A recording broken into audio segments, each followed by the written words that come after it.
दिव्या देशमुख के सत्कार समारोह में महाराष्ट्र चेस फेडरेशन के अध्यक्ष परिणय फुके ने कहा कि दिव्या की जीत जितनी शानदार रही उतनी ही मुश्किल रही है। जो लोग चेस के खेल को जानते हैं उन्होंने देखा होगा कि मुकाबला कितना मुश्किल भरा रहा, लेकिन दिव्या ने अपने खेल में आक्रामकता दिखाई और वो विजयी रही। दिव्या ने कई नवोदित खिलाड़ियों के मन में आशा की किरण दिखाई है।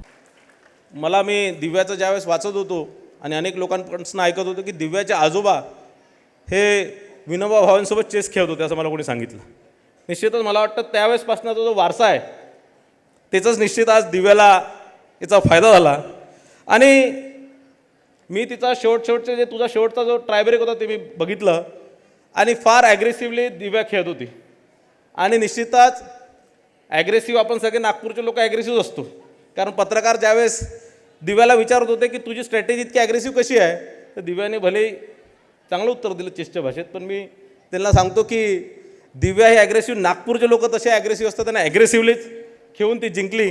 आणि निश्चितच या माध्यमातून अनेक लोकांच्या, अनेक महिलांना, अनेक युवतींना, अनेक मुलींना, एक संपूर्ण देशभराच्या मुलींना तिने एक आदर्श तयार करून दिला। आणि या स्पोर्ट्स क्षेत्रामध्ये ज्या मुली ज्या भाग घेतात, मुलं भाग घेत असतात, त्यांचा निश्चितच एक प्रेरणास्थान आणि आदर्श ती झाली।